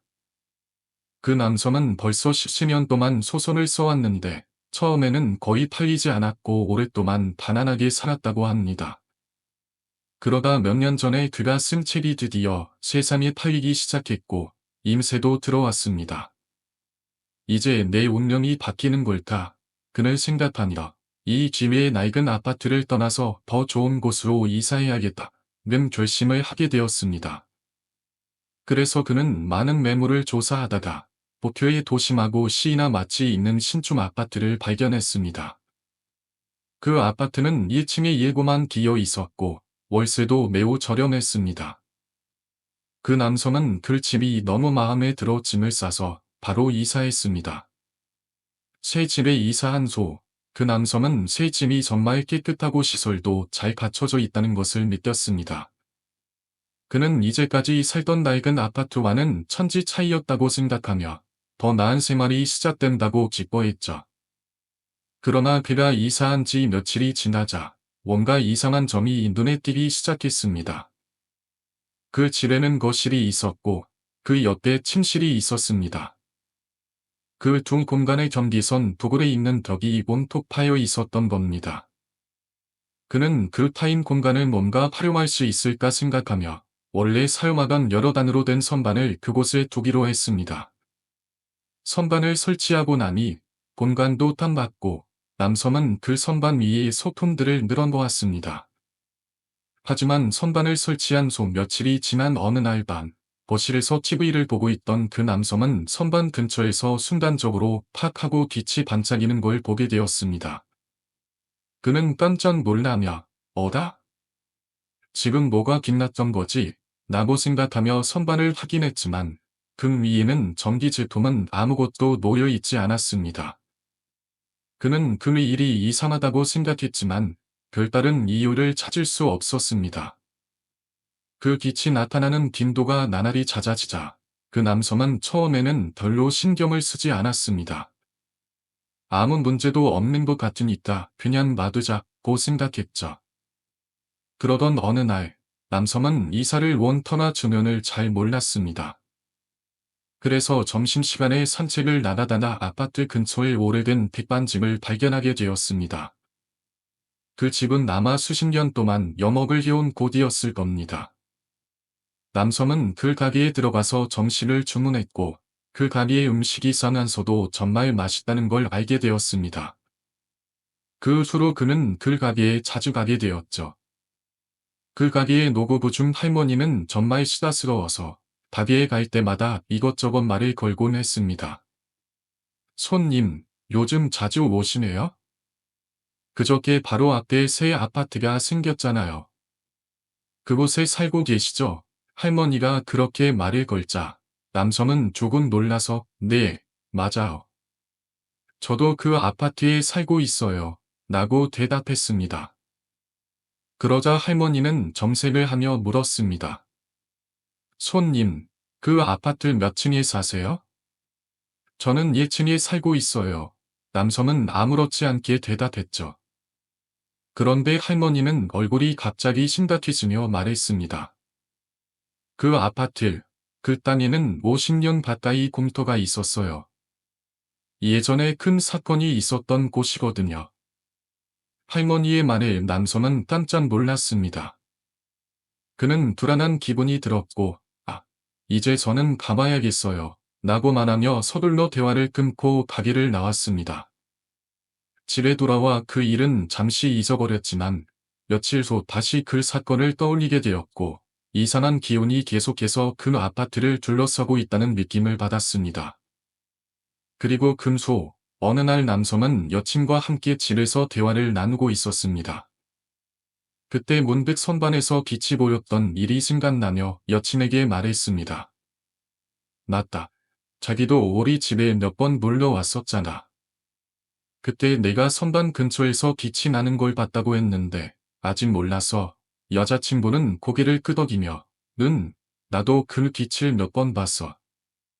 처음에는 그냥 그렇게 지나갔는데 나중엔 그 빛이 계속 나서 조금 이상하다는 느낌은 들었어. 그때부터 그 남성은 그 아파트에서 벌어지는 일들이 점점 더 이상해졌고 결국 그는 그 아파트를 떠나기로 결심했습니다. 그러나 그는 여전히 그곳에서 느꼈던 기운과 빛을 떨쳐낼 수 없었습니다. 그 빛은 여전히 그곳에 남아 있었고 다른 사람들이 그 아파트에 이사해도 그 현상은 끊이지 않았습니다. 그리고 그 짐이 있는 땅에는 과거의 사건들과 얽힌 기밀들이 숨겨져 있었습니다. 그 아파트에서 일어난 일들은 과연 무엇이었을까? 몇 주 전에도 그 집에 자주 방문하던 그녀는 그날 밤중 화장실에 가려고 일어났다고 합니다. 잠시 후 침실로 돌아가려던 그 순간, 바로 그 선반 옆을 지나가게 되었습니다. 선반 옆을 지나가는 순간, 왼쪽에서 번쩍하는 빛이 보였고, 반사적으로 그쪽을 바라봤더니 다시 한번 그 빛이 번쩍이었습니다. 빛을 내뿜는 것이 분명히 보였던 것이죠. 선반 위에서 두 번째 칸, 좁은 선반칸 안에 여자의 얼굴이 옆으로 드러나 있었습니다. 그리고 그 여자의 얼굴은 과장이 아니라 정말로 공포를 발산하는 듯한 표정이었으며 그녀의 눈은 괴로운 듯 이를 악물고 있었습니다. 번쩍번쩍 빛이 깜빡이면서 그때마다 여자의 창백한 얼굴이 떠오르는 듯한 느낌이 들었습니다. 여자의 눈은 여전히 감겨 있었고 그녀는 그 자리에 가만히 있었죠. 하지만 그 여자의 입은 가만히 움직이며 뭔가를 말하는 듯 보였고 그 움직임으로 말하고자 하는 바를 짐작할 수 있었습니다. 싫어 라는 말이 들린 것 같았고 그 순간 모든 것이 사라졌습니다. 그녀는 이 일을 남자에게 말해야 할지 망설였지만 결국 말하지 않기로 했습니다. 그 남자는 그 집에서 살고 있었으니까. 몇 주 후 남자는 그 이야기를 듣고 백반집 할머니가 말한 말을 떠올렸습니다. 그래서 그는 TC를 켜고 자기 집 주소와 관련된 사건을 검색해 보았습니다. 판반이 찾을 수 있었습니다. 바로 그 남자가 살고 있던 아파트의 땅이 제국은행 사건과 관련이 있다는 사실을 알게 된 것입니다. 제국은행 사건은 1948년 전쟁이 끝난 후 3년이 지난 시점에서 일어난 사건이었습니다. 당시 그 땅에는 제국은행이라는 은행이 있었고 어느 날 저녁 근처에서 이질이 발생했다고 합니다. 매우 위험하니 예방약을 복용하라는 안내가 있었고 은행원들은 그 말을 믿고 약을 복용했지만 사실 그 약은 첨산 화합물이었습니다. 결과적으로 그 자리에서 12명의 은행원이 모두 사망하게 되었습니다. 이 사실을 알게 된 남자는 자신이 살고 있는 집에서도 아직도 죽지 않은 여자가 고통을 받고 있다는 사실을 깨닫게 되었습니다. 남자는 점점 무서워지기 시작했고 결국 그는 이사를 결심했습니다. 이젠 이사해야겠어. 이곳에서는 더 이상 살 수 없어 라고 말하며 여친을 바라보던 그 순간 갑자기 뒤에서 여친이 목을 옆으로 확 꺾으며 내리기 시작했습니다. 그 모습은 평소 알던 그녀의 모습과는 전혀 달라졌습니다. 그 여친의 얼굴은 평소와는 전혀 다른 이질적인 모습이었고 남자는 바로 다른 집으로 이사를 갔다고 합니다. 그러나 금소 그는 여친과 결국 헤어지게 되었습니다. 이 이야기를 들은 나는 한 가지 이상한 점을 발견했습니다. 그 남자는 신축 아파트로 이사를 갔고 그 집의 임대료가 처음부터 매우 저렴했습니다. 일반적으로 이전에 살던 사람이 죽거나 무언가 불행한 일이 있었던 집이라면 임대료가 저렴해질 가능성이 있지만 그 아파트는 처음부터 저렴했습니다. 그래서 나는 이 아파트를 지을 때 공사에 관련된 사람들이 뭔가를 봤을지도 모른다는 생각이 들었습니다. 이 아파트는 50년 전에 철거된 땅 위에 지어진 건물이었고 그동안 건물 지을 때마다 여러 번 업자들이 뭔가를 목격했을 수도 있다고 생각하게 되었습니다. 그리고 나는 탐소 카메라맨 일을 하고 있었는데 어느 날 13년 전 살인 사건 현장을 촬영하게 된 일이 계기가 되어 신경 취재나 괴담 관련 일을 시작하게 되었습니다. 그 사건은 1977년 좁은 산길에서 두 대의 차가 마주 지나가야만 할 정도로 작은 길에서 벌어진 일이었습니다. 그 길은 산속이라 낮에도 어두웠고 가끔 4미톤 차량이나 지나갈 정도로 좁았습니다. 그리고 그 지역에는 저수시설이 있었는데 그 크기는 바로 세로 60cm 정도로 매우 작았습니다. 이 이야기는 1975년 겨울 일본의 한 외진 마을에서 일어난 끔찍한 사건입니다. 그 당시 지역 소방대원들은 주기적으로 저수시설의 점검을 맡고 있었고 보통 낮 시간에 점검을 하게 되어 있었습니다. 하지만 그날 밤 소방대원 2명은 평소와는 다른 감정을 느끼게 되었습니다. 그들은 한껏 조근거리는 가슴을 안고 저수시설로 향하게 되었고 그들이 도착한 시간은 밤 9시 45분쯤이었습니다. 저수시설 점검은 원래 3개월마다 한 번씩 이루어지는 일이었지만 그날은 그만큼은 아니었음에도 불구하고 두 사람은 이상한 직감을 느끼고 이를 무시할 수 없었습니다. 그들은 오늘 점검을 해야 하는 강한 압박감을 느꼈습니다. 사실 그날은 12월 3일에 이미 점검이 끝났던 날이었고 별다른 이유 없이 그들이 다시 방문한 이유는 아무래도 설명할 수 없는 미묘한 감정 때문이었을 것입니다. 소방대원 2명은 손전등을 켜고 어둠 속을 밝혀가며 저수시설에 설치된 두꺼운 철판 문을 열었습니다. 그 문을 열고 들어만 순간 그들은 강한 악취에 의해 멈칫할 수밖에 없었습니다. 코를 찌르는 듯한 역겨운 냄새다. 이내 그들은 악취의 근원이 무엇인지 확인하게 되었습니다. 그곳에는 한 명의 시체가 떠 있었고 긴 머리카락이 수면 위로 흩어져 있었습니다. 처음에는 이게 진짜 사람일까 싶었지만 그들은 이미 몸을 움켜잡고 경찰에 신고했습니다. 몇 분 뒤 경찰이 도착하여 시체를 조사하게 되었고 시체의 상태는 그들이 예상한 것보다 훨씬 더 끔찍했습니다. 경찰은 시체를 끌어내려고 했지만 이미 도태가 진행되어 머리카락이 빠져나가면서 머리를 잡아당기는 데 어려움을 겪었습니다. 시체는 너무 도태가 심해져서 목 부위가 부러져 버렸고 그 순간 얼굴은 더 이상 사람이라고 말할 수 없을 정도로 썩고 복대에 있었습니다. 그러나 가장 충격적인 사실은 그 시체가 얼음처럼 차가운 물속에 있었고 마치 밀랍처럼 변해 있어 보였다는 점이었습니다. 마치 죽음조차도 그 시체의 변화를 막을 수 없었던 것처럼 말이죠. 그 사건은 곧 지역 신문에 실리게 되었고 그 마을 사람들은 충격을 받았습니다. 하지만 그들에게는 이상한 감정이 들었죠. 왜냐하면 그들은 이미 그런 일이 일어날 것이라고 예감했기 때문입니다. 이 지역에서는 이미 1975년부터 귀신 목격담이 돌고 있었고 사람들은 그곳을 지나칠 때 이상한 느낌을 받은 적이 많았다고 말했습니다. 그들 중 한 택시 기사에 의한 이야기가 특히 널리 퍼졌습니다. 한밤중 그 택시 기사님은 그 지역을 지나가던 중 어두운 모퉁이에서 여자가 웅크리고 있는 모습을 목격했다고 합니다. 그 여자는 이상하게도 어둠 속에서 그 어떤 것도 볼 수 없을 정도로 불분명하게 보였고 택시 기사는 무심코 창문을 내리고 여자를 불렀습니다. 괜찮아요? 라고 물었지만 그 여자는 돌아서서 얼굴을 보였고 얼굴은 마치 흐물흐물한 비닐처럼 찌그러져 있었습니다. 또 다른 트럭 기사도 이 지역에서 이상한 여자를 목격했다고 말했습니다. 그 여성은 너무 어두운 길에 있었기에 처음엔 누군지도 알 수 없었고 머리카락과 옷이 너무 검고 길어서 마치 어둠 속으로 녹아들어가 버린 것처럼 보였다고 했습니다. 이 트럭 기사는 너무 불안해졌고 여자가 갑자기 차에 부딪힐까봐 천천히 그 여자를 지나가면서 조금 더 가까이 다가가 보았습니다. 그러나 그곳에 가까워지자 여자는 이미 사라지고 없었고 그 자리에 있었던 건 저수시설의 뚜껑뿐이었다고 합니다. 이러한 소문은 지역 사람들 사이에서 점차 퍼져나갔고 결국 시체가 발견되었을 때는 역시나 난의 생각을 한 사람들이 많았습니다. 마을 사람들은 이 사건이 단순히 우연이 아니라 이미 예고된 일이었음을 깨달았습니다.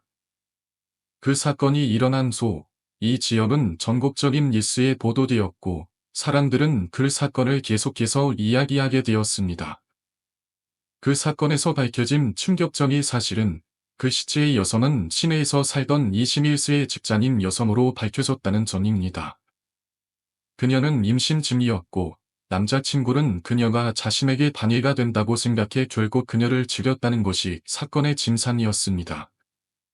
보건 결과 그녀는 임신 중이었지만 남자친구는 그녀를 계속 결혼하라고 강요하며 결국 그녀를 잔인하게 살해했다고 밝혀졌습니다.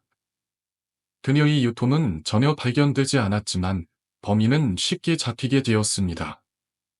이 사건은 지역 사회에서 끔찍한 사건으로 남게 되었습니다. 많은 사람들이 이 사건을 계기로 그 지역을 떠나게 되었습니다. 이 사건을 겪을 사람들은 여전히 그날의 공포를 잊지 못하고 그 지역을 지나갈 때마다 고요한 밤에 불안함을 느꼈다고 전해집니다. 이 이야기는 27년이 지난 후에야 비로소 다시 조사가 시작된 사건입니다. 당시 일본에서 상영되던 영화 검은 물밑에서 는 그 지역의 저수시설 사건을 모티브로 만든 것이 아닌가 하는 지침을 불러일으켰습니다. 이 영화가 흥행하면서 사건에 대한 관심도 다시 한번 집중되었고 사건을 조사해보자는 말이 나오게 된 것입니다. 편집자 키씨, 카메라 담당자, 그리고 괴담 사건을 주로 조사하는 작가 고이케 키이코 씨는 이 사건에 대해 더욱 깊이 조사하기로 결심했습니다. 그들은 도쿄에서 출간의 사건의 중심지인 마을로 향했습니다.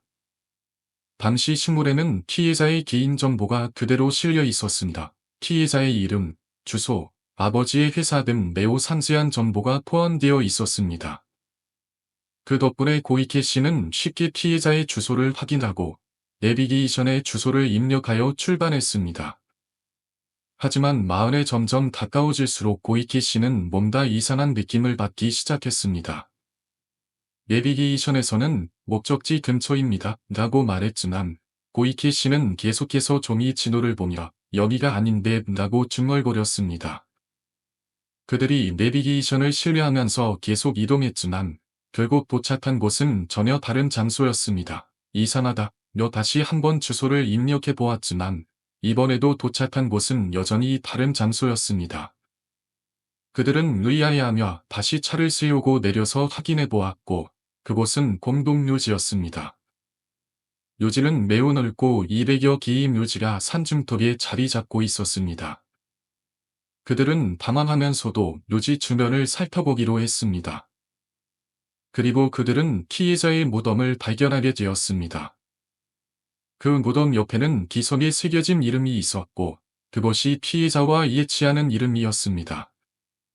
이때부터 그들은 이제 더 이상 피해자의 짐을 찾으러 갈 이유가 없다는 것을 깨달았습니다. 그러나 사건을 추적하는 의미에서 그들은 묘지 주변을 더 살펴보기로 했습니다. 고이치 씨는 소형 디지털 카메라를 가지고 있었고 손목에 스트랩을 걸어 안전하게 촬영하고 있었습니다. 그런데 그가 카메라를 손에 쥐고 걷던 중 갑자기 카메라 스트랩이 빠지면서 카메라가 떨어졌습니다. 그 카메라는 콘크리트 바닥에 부비치며 전원이 들어가지 않았습니다. 아무리 시도해도 카메라는 작동하지 않았고 이는 그들이 이곳에서 느꼈던 이상한 분위기와 맞물려 있었습니다. 그들은 묘지에 향과 꽃을 올리고 조용히 돌아가게 되었습니다. 며칠 후 고이케 씨에게서 연락이 왔고 그는 자신이 찍은 동영상을 보여주겠다고 했습니다. 그 동영상들은 기억이 나지 않는 영상이 2개 있었다고 합니다. 고이케 씨는 잘못 눌렀을 리가 없다고 주장했으며 원래부터 동영상 기능이 있던 것도 몰랐다고 말했습니다.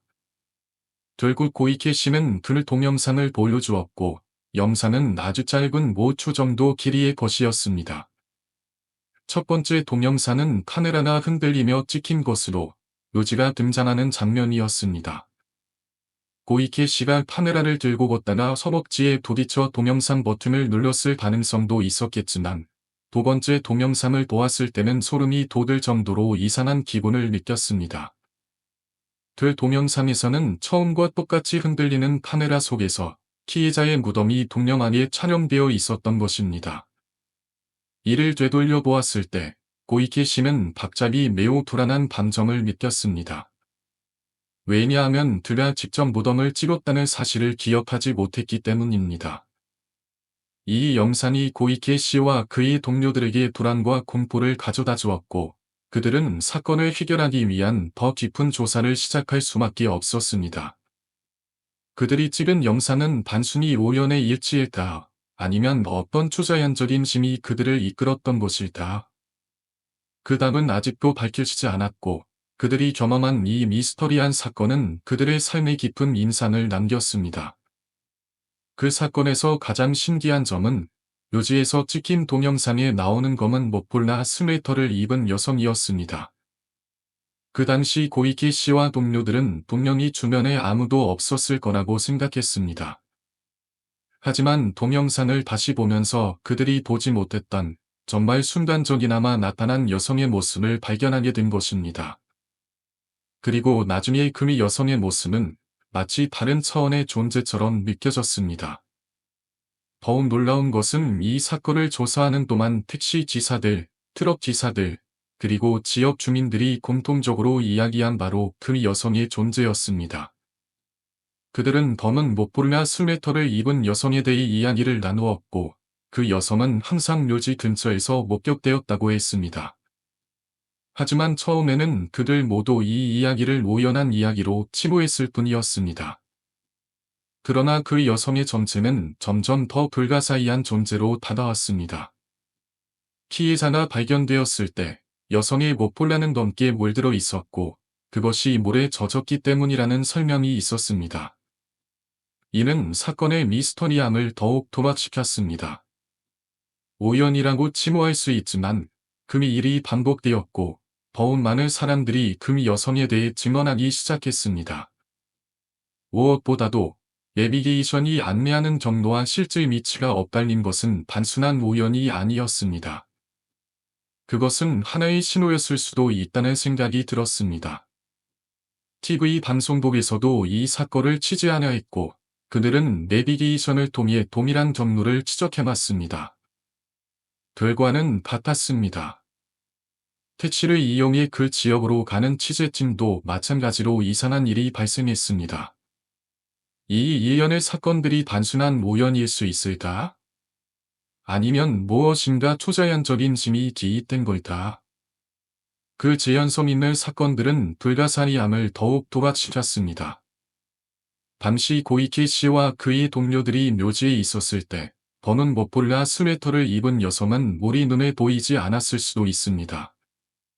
그 여성이 그때 그 장소에 있었는지 아니면 그 여성의 존재 자체가 다른 차원에서 일어난 일인지 그 모든 것은 여전히 풀리지 않은 수수께끼로 남아 있습니다. 어쩌면 그 일이 다시 일어난 것일까? 우연히 계속해서 겹친다는 사실이 너무 부자연스럽게 느껴졌습니다. 그 사건이 끝난 후에도 그 이야기는 계속해서 마음속에 남아 있었습니다. 사람들은 자신이 경험한 불가사의한 일들을 쉽게 설명할 수 없었습니다. 이 사건이 어떻게 끝날지, 그 뒤에 숨겨진 진실은 무엇일지, 여전히 그 미스터리는 풀리지 않은 채 사건을 조사한 사람들의 마음속에 영원히 남을 것입니다. 그때 그 여성은 실체가 있었을까? 아니면 그 여성을 향한 우리의 두려움이 만들어낸 환상이었을까? 그날 밤의 기억은 여전히 그들의 마음속에 깊은 여운을 남기며 사건을 조사했던 이들은 그 미스터리한 사건에 대한 미물을 풀기 위해 계속해서 그곳을 찾게 되었을지도 모릅니다.